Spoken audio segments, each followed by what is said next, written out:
Morning, everyone. Thanks for joining us for the April Office Add-ins community call. So a few notes about the call as we get started here. First of all, if you don't already have the recurring meeting invite for this call, you can download it using the link above. Doug's on the call here today joining us remotely. He'll be pasting the links into the chat window. So any of the links show in the slides, feel free to grab those out of the chat window. The next call after today will be next month, May 8th, the second Wednesday of the month, as usual. And for those of you who haven't joined us today, the Office Add-ins calls are simply a chance for you to meet some of the members of the product team that are behind the Office Add-ins APIs and platform, and to learn a little bit about what's new, what's coming soon. We typically try to cover a variety of topics on each call and do at least one deep dive or kind of go deeper on one topic per call. And then it's also a chance for you to connect with us directly for Q&A. So we publish a form ahead of time. I'll be showing that link later where you can submit your questions ahead of time, or you can submit your questions here. Feel free to type them in the chat window and we'll address them either as they come up or at the end of each section or at the end of the call, or alternatively, whatever we don't get to, we always cover in the blog post that we publish to recap the call. All right, so today, we're going to start with an Office Add-ins overview from Doug, as we normally do for those of you who may be new to Office Add-ins, Office Web Add-ins. We have Raymond Liu joining us from the Excel team in China to talk about what's new and what's coming soon with the Excel JavaScript APIs. We have Sudhir here to touch base and give us an update on the Edge WebView control that's coming soon. I know Sudhir's been here a couple of times, but it's important information, especially for those of you who haven't heard it before. So we're going to just do a quick recap and kind of give those of you who have heard it before an update on where we're at. Care will join us to talk about a new feature that's coming soon, a COM to Web add-in mapping. So you'll hear more about that shortly. And then Build is right around the corner next month. So Doug will be talking about that and giving us an update on what's coming with Build. If we have time at the end, we'll do some Q&A. So here's just a quick look at the presenters. I'm Kim Brandel. I'm a senior dev writer on the Office Platform PM team. And my colleague Doug is also on my team. Raymond's with the Excel team in China, working on the Excel JavaScript APIs. Sudhir and Kair are both senior program managers on the Office Platform PM team. Hey, Doug, would you be able to start presenting and just show your slides? Yeah, hang on, let me do that. Sorry, I'm having trouble with my sharing this morning.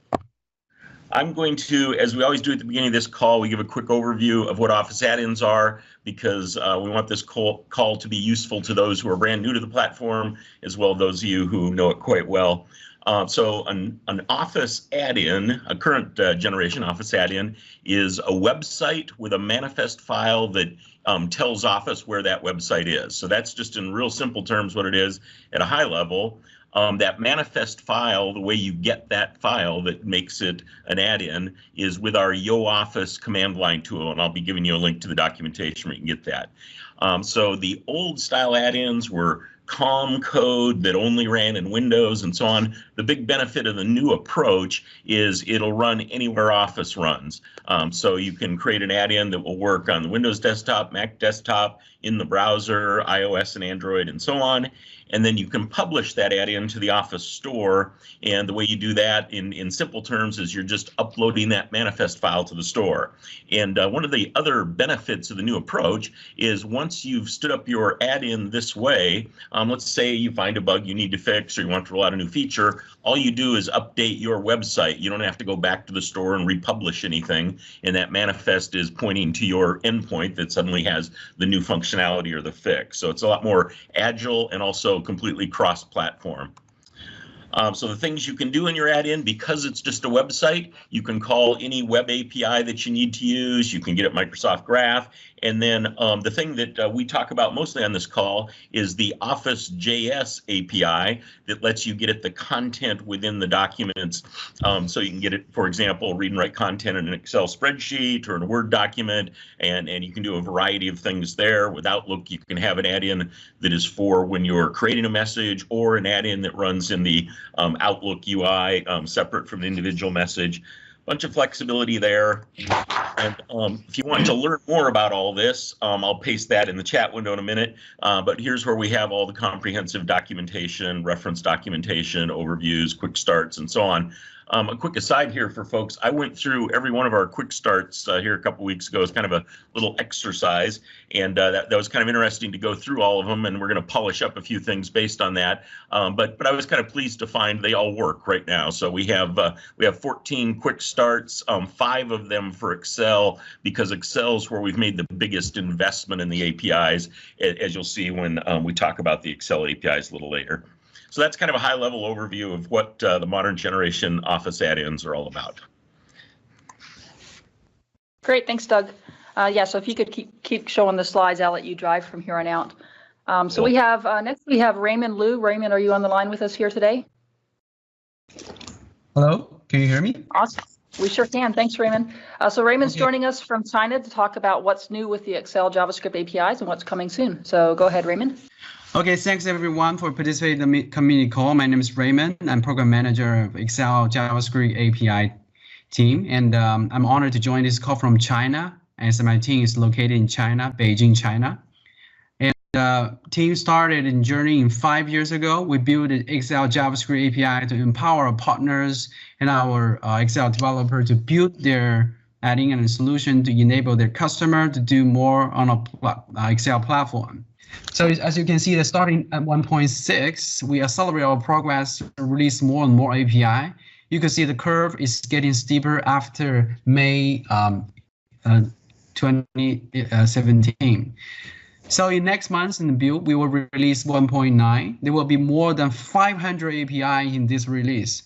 So after 1.9 release, the total number of API is almost 1,900. You can see the API details from this link. And we will still keep investing and building more and more API to enable our partners to achieve more and a more complicated scenario. So today, I'm going to share some API that is now in work in progress. We will happy to get your feedback in early stage. So today, the 3 API we're going to share is all about events. So we have on single click events, on row hide and change events, and also row sort events. So the single click events will be fired when a single click left click on the cell, the worksheet, and a row hide and change, the event will be fired upon the rows and hidden or are hidden. So row sorted will be fired, but after the row and the column are sorted. So before I introduce these events, I would like to give you a demo for introduce what was that's about. So these as we a lot of the customer are have a very complicated scenario. So some of the data has hierarchy level information. That is to say, they are not displayed all level in the first layer. So they want to have events to drill down to see more data under this level. So once you click, they get the data from the server and insert the data up below this hierarchy level. So let me play this video to let you understand more about this. And I click the button to expand it, and I can double click to edit it. And I also can do expand, drill in from the column as well. So this is a single click to drill down and click other area to select for selection only, and double click to enter the edit mode. So that is the function for this API. So for the API design, we will have following properties. And you can get the type. Actually, every event we have typed in right now we have around 30 types of API, and the worksheet ID, which is a GUI ID, and to represent the sheet. And also you can get the address, which is the cell address, and the address that you have clicked. And furthermore, the most important thing is the single click where the point is, which is a offset left and offset top. So I want to call out that this is the distance between from the cell. It's not from the A1. It's from the cell that you clicked. Okay. And this is a simple code that I have built this demo a moment ago. I shared to you, and this is the register event.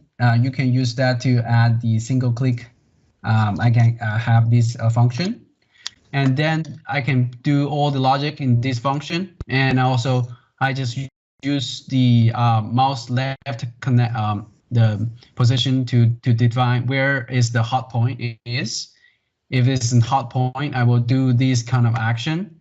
And also I will use the memory format to change the status of the plus and minus signs.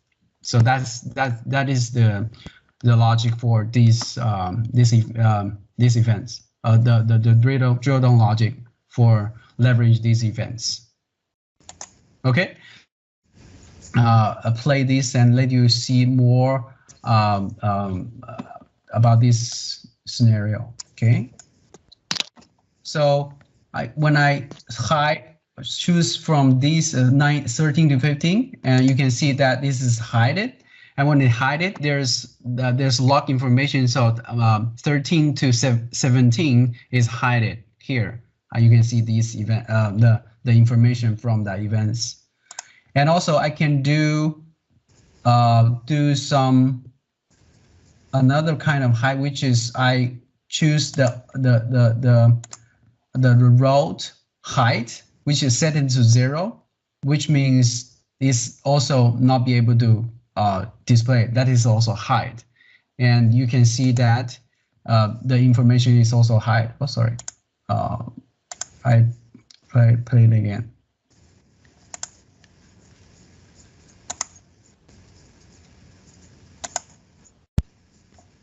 Yeah.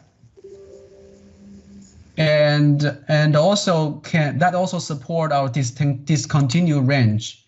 So if I choose 24, 20, 26, I hide it. And then if you see the event log, it will show you where the places we hide. Okay. And furthermore, we also can do the unhide events. So when we do the unhide, it will show you the information, all the cell, the rows that we unhide. So another scenario is we could use the group and ungroup. If we click the group, and also the this side, and this will be hidden. And from these events, you can see that the address 14 to 17 was hidden. Okay.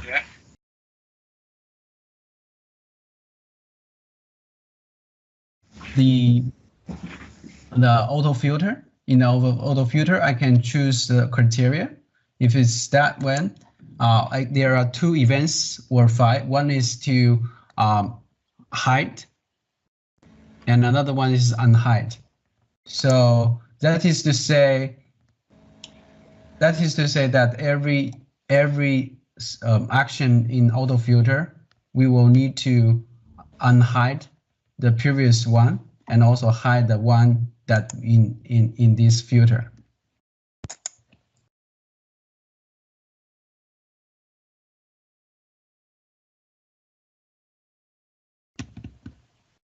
Okay. Yeah, this is the event log for this hide change log information. And for these events design, we have the address. Of course, this is the where is the affected rows, which is hidden or unhidden. And we have properties to show you whether it's true is hidden or false is not is visible. And there's another information we'd like to call out, which is the source. So as these events support the core scenario, that is to say, someone is your height, is the action that you do it is local. If someone is working on the remotely and another user is doing this the same work and also they hide it, and that events will be remote. So worksheet ID is a GUI ID as well, which represent which worksheet will be hidden or not. So type is the events, what kind of events are this means that this is the row hidden events. So this is the code sample for the row hidden. Actually, it's quite easy. We just when we have the events, we just console log and to type all these events information. Just we sort in demo. And the last demo I would like to show you is on row sorted demo. So let me quickly to play this, let you to understand, to learn more about that. So this is the registered events, and also this is unsorted what action doing when the events was fired. So I first add the sample data and then I register the sorted handle. Then the event was successfully registered. So if you pay attention to this information, we can see that I want to do the sorting for the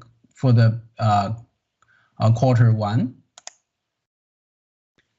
And if you pay attention to the second row, actually is the sandal part. As you can see that this is not changed. It's keep the same state, same position, and the first row and the other rows are changed. Therefore, the assorted areas are A2 to F2 and the A4 to F4, which means the sandal parts haven't changed because it is still here. And if we do another sort, which is from the large to small, and that is to say that sort area is the full table, which is A2 to F7, all sorted. So if I do it sorted again by large to small, and as you can see that this event is also fired. However, the sort area is empty. It means that it's nothing are sorted. Okay. Okay, you could use these events in the future when we release this API. Okay, so these designs, like we have four properties. We have the type of events. All events we have this type thing, and the source, like we discussed, is the also from top local and remote, and the address is where our sort happen. Here is a sample code, and you could use that to register the function to handle the sort events, and also you can. This is the pull the log for these events. Okay, if you have any question or feedback, you could share to us from the following link. Yeah, we welcome to hear from you. Thank you very much. Awesome, thanks, Raymond. Before we move on to Sudhir and the Edge WebView control, a couple questions for you, Raymond, just so everyone is aware. The APIs that you showed today are coming in requirement set 1.9, is that correct? No, these or after that. Yeah, it's after that. Actually, this is the early preview. Actually, it's in the preview, so it's Perfect. not. Okay. Okay. So coming sometime post 1.9. In the meantime, if any of you on the call today have feedback, we'd love to hear your feedback.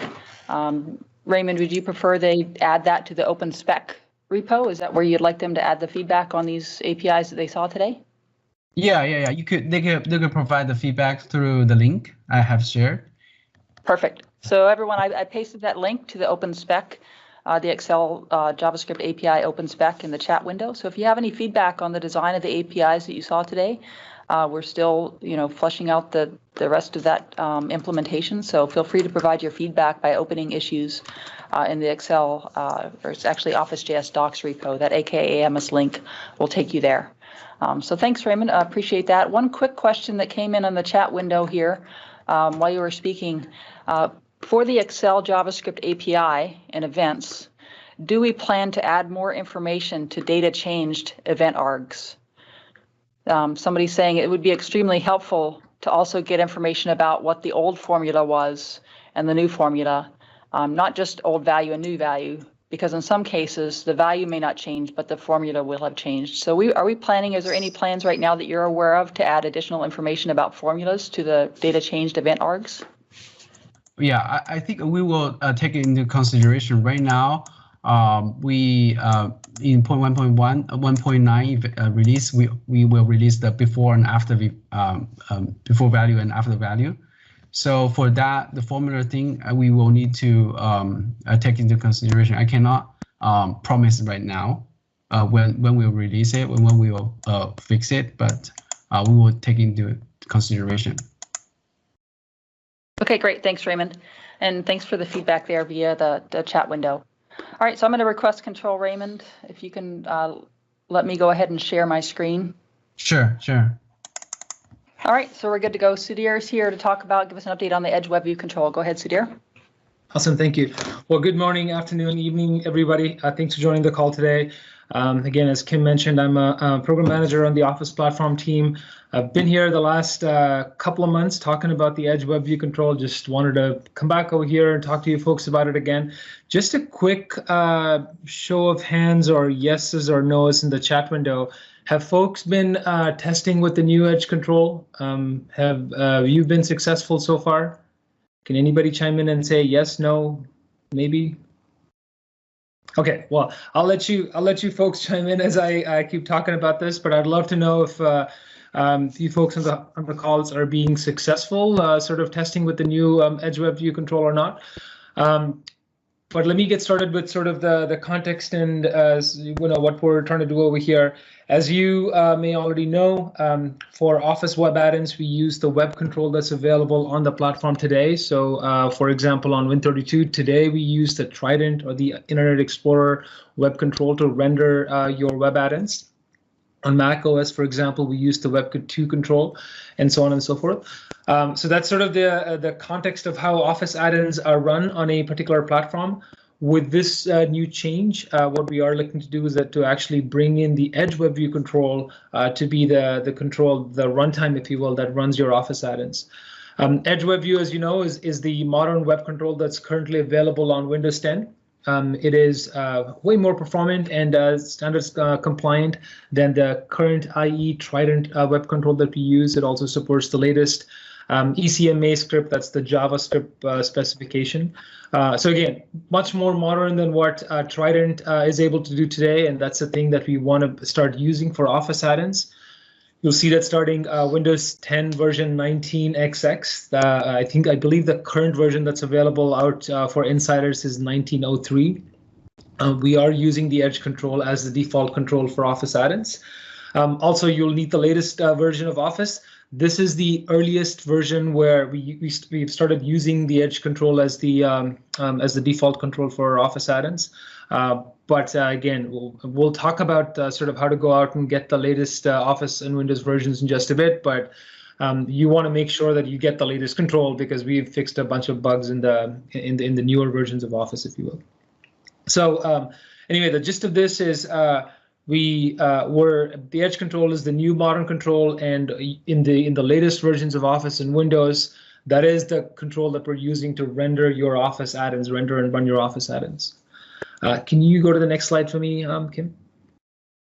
So how does this impact your add-in that you currently have in the Office store, or maybe you have it deployed through centralized deployment?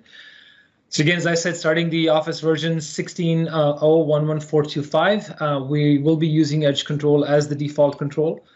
On the older Windows builds, so that's the 18XX and lower builds, we will continue to use IE Trident as the default web control. So no changes over there on older versions of Office and older versions of Windows, if you will. What this means is you'll have to test your add-in both in the old IE Trident control. You want to make sure that it's continuing to work over there, but also test your add-in using the new Edge control. Again, this change does not impact your Office add-ins that you may have available on Mac or obviously Office Online, as well as the other non-Windows Office versions, if you will, such as iOS and Android and so on and so forth. Okay. Next slide for me. Yep. Okay, so as you're testing this, there's just one sort of an issue that you want to be aware of. If you folks have been on the call the last couple of months, the issues list was about 4 long, I believe, before. We're down to just 1, and this is an issue, quote unquote issue, if you will. This is something that you'll have to do a workaround that you'll have to implement as you're working with the Edge WebView control. With this, if you are loading a local host add-in, so if, for example, if your manifest says localhost whatever as the source URL for your particular web add-in, you will have to implement this workaround, a pretty simple workaround to make sure that the Edge WebView control can load from the local host. This is, I wouldn't actually call this an issue. This is more of an implementation detail and the way Edge handles local hosts. Again, that's a pretty simple loopback exemption that you'll have to enable for Edge to be testing your add-in from the local host, if you will. So again, take a look at that and make sure that you implement it as you're testing your add-in. And then the last slide, Kim, if you can advance ones. So really the call to action is test it. Please give us your feedback. I'm looking to take this to production as soon as possible over here. So it really serves you well to and your customers well to actually for you to be able to test this control, test this add-in using the new control, and give us any feedback if you're seeing any issues with the new control. We've already had about 4 issues reported to that GitHub link that you see on the slide. Very important for us to be able to hear back from you and know that the types of issues that you're encountering. I believe the 4 issues that we've encountered or that have been reported were of the order of there was one issue where when you were using or when the developer was using the Edge WebView control, any open href, open window links were opening in the background versus the foreground. So that's again something that you as a developer cannot fix. It's something that we can fix from a platform standpoint. There were a couple other issues reported that sort of were something to do with sort of the rendering of the control itself or the rendering of the add-in itself, where I believe the I want to say the zoom wasn't set right on the control or something to that effect. So anyway, the point being, test it. Let us know any issues that you see. We'd like to know issues that you think that the platform should be fixing, but not something that you can handle yourself from a standard web development standpoint. So if it's something about the font not looking right or some sort of a functionality that was available in IE but changed in Edge WebView, that's something that you can fix, and we'd like for you to fix that. And certainly don't report those types of issues on GitHub. But anything like, oh, the view doesn't look right, or scroll bars are not appearing, or for whatever reason there's a crash in Excel or Word or PowerPoint or whatever it is, we'd certainly like to know those issues, and please do report those issues on that GitHub link over there, if you will. And in terms of getting the latest versions of Office and Windows, you just, I believe you have to be in the Insiders program. As long as you're in the Insiders program, definitely get the latest versions of Office and Windows. As I've said before, we've addressed a number of issues in the latest build. So the later version that you get, the better experience you're going to see from a new Edge control perspective. And for debugging, again, I have a link out there for using the Edge Dev Tools. just a much better experience, if you will, in terms of debugging your add-in using those tools that are currently available. So quick pause over here. Any questions or comments or thoughts from folks on the call? Okay, well, I don't believe there are. I was wondering how the Chromium announcement impacts the edge control. Yep. So no impact on this particular control. Chromium is something that we are working with the Edge team very closely on at this point. As soon as the Edge team makes their Chromium control available widely, our goal is to sort of enable Office add-ins to start using the Edge control. I don't have a definitive timeline on that at this point. It's looking like it might be sometime later this year, maybe early next year. I don't know at this point. But again, rest assured that we're working very closely with the Edge browser team to make sure that we move lockstep with them and make Chromium as the control available for Office add-ins when the OS itself makes that available for users. Does that make sense? Okay. Any other questions? Yes, thank you. Awesome. Any other questions or comments? Okay, well, if there are none, again, please do test it and let us know if you see any issues. And we're paying very close attention to GitHub and the issues that are being reported over there.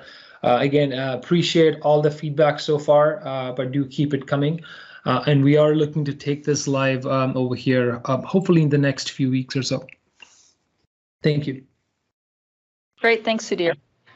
And really, a thanks to everyone who's tested so far and provided us feedback in the Office.js repo and GitHub.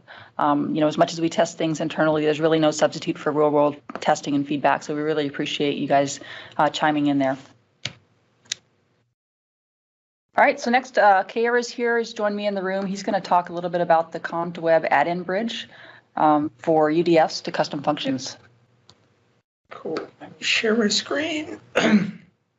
Hey everyone, my name is Kair, PM working on XL custom functions, and one of the, as we were building out custom functions, one of the things that we realized specifically from our partners on this call, as well as our custom functions call, was, hey, we needed a way for existing workbooks that were created using the old style of custom functions called XLL, user-defined functions. We needed a way for those workbooks to be essentially brought over for the modern web add-in equivalents. And in doing so, as we're planning out that compatibility mode, we also realized, well, hey, when it came time to deployment, and we got this feedback from partners as well, which was, hey, there were certain situations where we have a existing COM add-in, and that COM add-in may have some functionality, or it may already be deployed to an organization. So getting them to change that upfront and instead move to the web add-in to begin with may be a harder thing to do, or the web add-in may not have all that functionality of the COM add-in yet. And so as we were building this out, we decided, hey, it may make sense to have a way for the web add-in to essentially suppress itself on Windows, where a provider's COM add-in is already running. And so that's what this feature enables. And a component of this is also the ability for us to have your XLL user-defined functions be saved in the same format as your JavaScript custom functions. So I'll talk about that as well. So yeah, the Com2Web Addin Bridge, as I'm now calling it, it allows your web add-in to choose an equivalent COM add-in. And if that COM add-in is installed on that client machine, the web add-in does not appear on the ribbon. And then if you're As part of this, you can also declare your JavaScript custom functions to be saved in a compatible format as your XLL user-defined functions. This also means on Windows, if your XLL user-defined functions are running, we'll use those instead of your JavaScript functions. Now, what this allows you to do is have an experience where you can have your web add-in work on Excel Online and Mac, and then your COM add-in and your XLL user-defined functions work on Excel for Windows. Right now, this feature is only available in Excel, and it will be launching when we launch JavaScript custom functions, which I'm not ready to publicly declare a date yet, but it's we're working on hard, and it should be fairly soon. So essentially the way your add-in can set this mode is underneath the task pane version overrides in your manifest.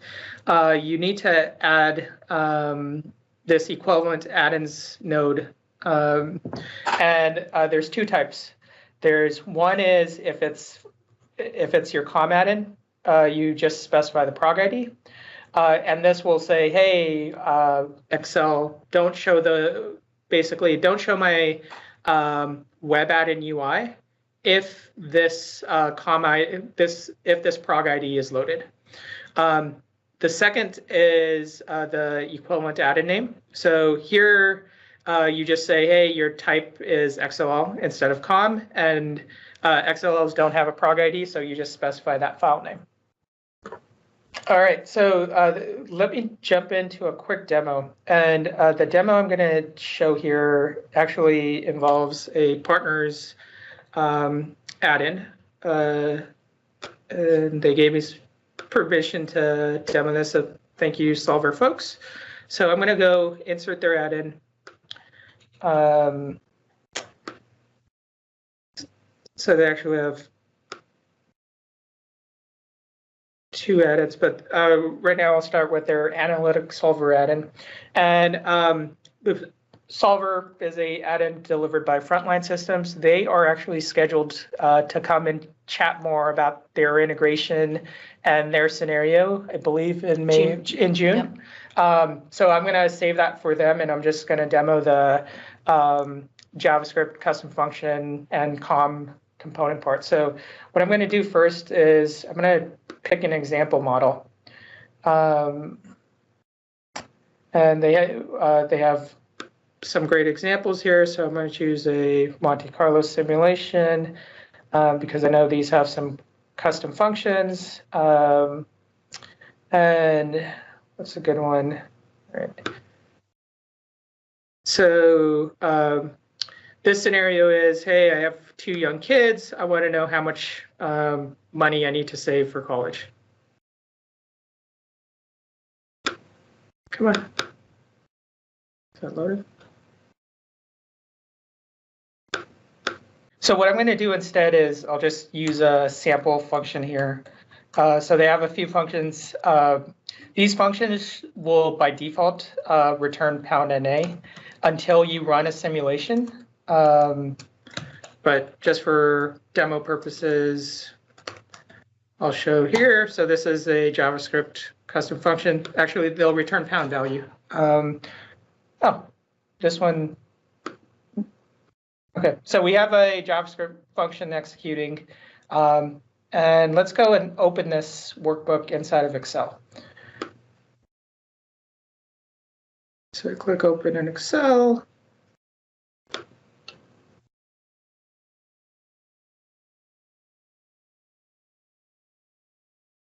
Okay, so now what's happened is I've also I've basically opened this inside of Excel. This is now running. And you can see the formula is recalculating. And here, I don't have my web add-in enabled. I'm actually running Solver's COM add-in. One note, the reason why you're seeing the @ sign in front of the PSI normal it's a just a mismatch. So you will see this. It's a feature of Excel dynamic arrays. So this build of Office has dynamic arrays enabled. Excel Online does not. And so if you have some functions where it looks like Excel thinks that it may spill out in terms of a dynamic array, it will show that @ sign, and we'll have we can share the blog post that has more information on this. So what we've done here is we've just showed essentially both in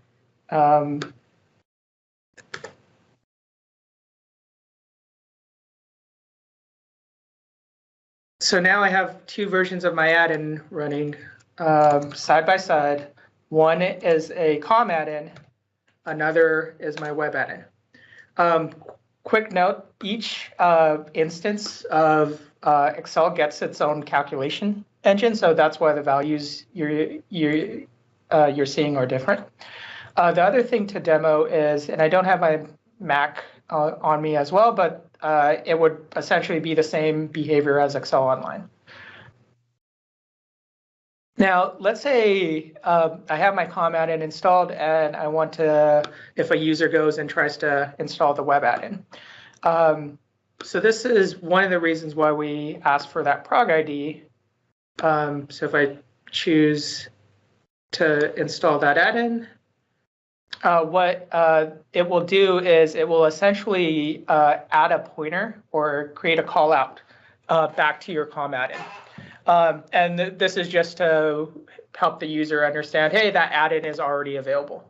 Now, from an IT perspective, hey, this bridge has been great, and we're now ready to move to the web add-in all up. So how would we do that? So as a end user, the easiest way would be to uninstall Analytic Solver's COM add-in. You can,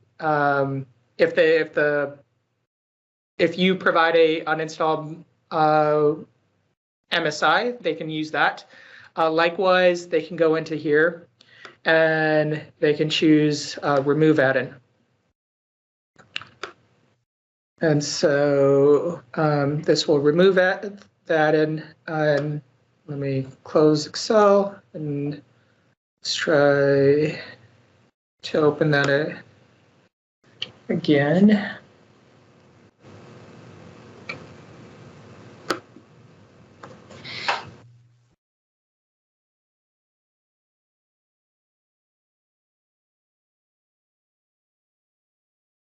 Okay.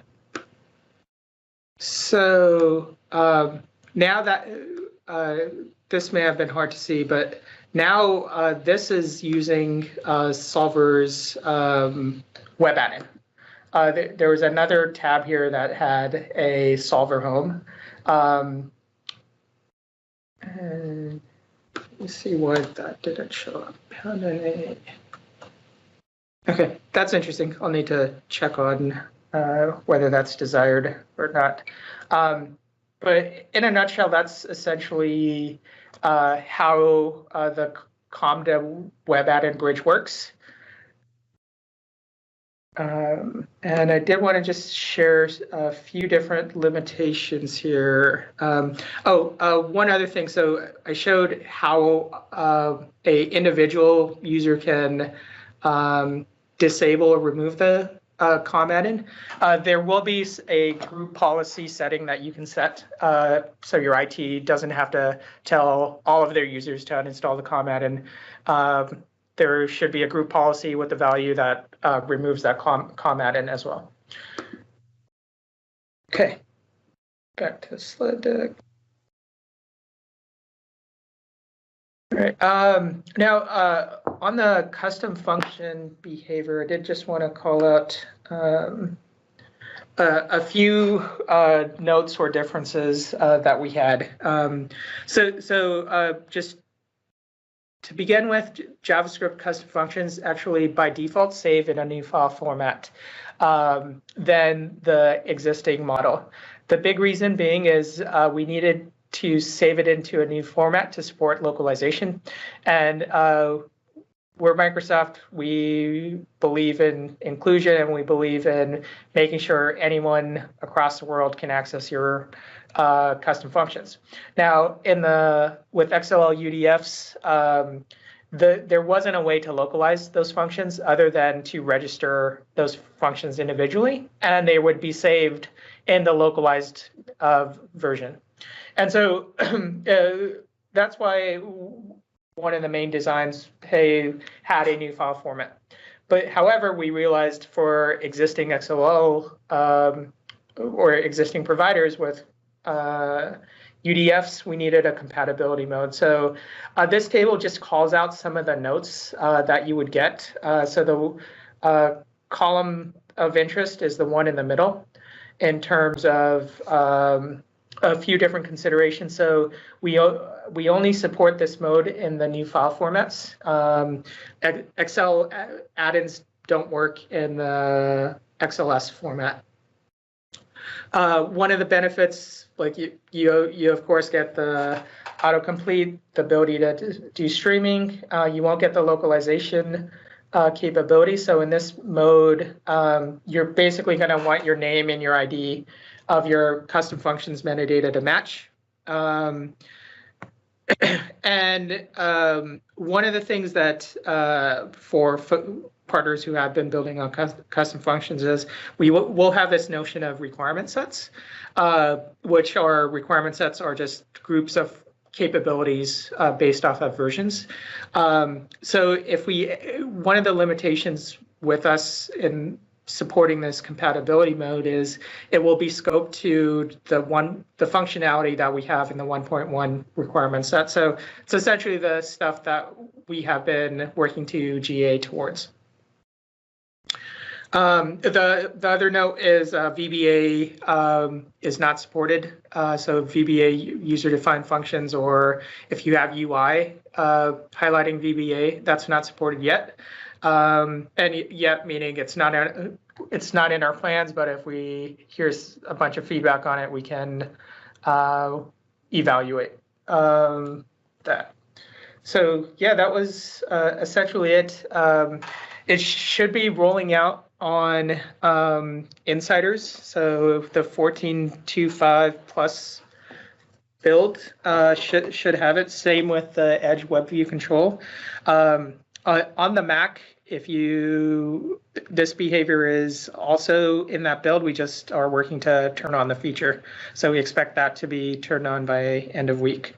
Yeah, and if you have anything to report, just use the same repo as Sudhir mentioned, Office.js issues. Awesome, thanks, Kier.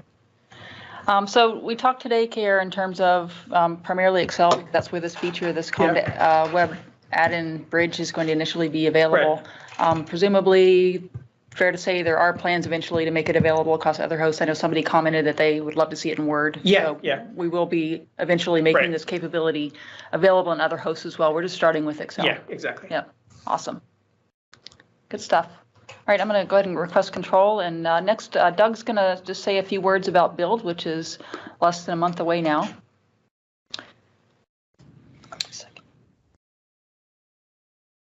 I'll just got you going here, Doug, 1 second. Cool. Okay, all right, take it away. Build is in Seattle, May 6th to 8th. And if you haven't registered yet, there's the link for where you can register, ak.ms/build 2019. And this year, there'll be a few things related to the Excel APIs. As Raymond mentioned, Excel 1.9 requirement set will GA then with its 500 new APIs. I think the way to look at Build, if you've never been to one, is it's a very comprehensive across all of Microsoft opportunity to get up to speed on Microsoft technologies and what's new for developers, for those who build solutions. One little thing that's different this year, the fine print over there on the right, you can bring a person aged 14 to 21 to the conference for free. So just kind of an interesting new thing we're trying to do to get more young people aware of what's going on with our developer tools. So if you have a kid or a niece or nephew who would be interested in that, that's kind of an interesting new thing we're doing for the first time this year. So there's the link, ak.ms/build 2019. There's still plenty of time to register. Hope some of you can make it there. Yeah, and just to add to that, Doug, we do have Frontline Systems Solver who is going to be doing a community talk there as well. So it's a great opportunity to hear from one of you. All right, so almost at the end of the call here today, I encourage you, if anybody's interested in sharing a demo, we've had some customer demos over the last few calls. We have another one scheduled for a month or two from now. If you're interested in sharing what you've done with the Office Add-ins platform and Office JavaScript APIs, please do reach out to us. Here's a form. Doug, if you could paste this AKA-MS link into the chat window. That's Office Add-ins Engage. Just reach out to us. We'll be in touch if you want to present at one of the upcoming community calls, or if you're just interested in providing feedback potentially about the documentation, the Office Add-ins documentation. We'd love to hear your ideas about maybe ways in which we could improve that for you. Doug, how are we doing in the chat window with Q&A? It seems like we've been kind of answering things as we go along. Are we in pretty good shape there? Yeah, I think most have been answered. Raymond's answered a bunch of questions. Lillian jumped in to answer a question. I think we're in good shape there, but if anybody has a question that they haven't got an answer to, if you want to post it right now, we can see if we can help here. And of course, as we always do, we have a blog post afterwards that summarizes answers to questions. So if you don't get an answer here on the call, we'll address it there. All right, just a quick look at some developer resources for learning about the Office Add-ins platform and APIs for engaging with us. This deck will be posted to the blog post as well that Doug just mentioned. It'll be published later this week, so you have access to all these links there.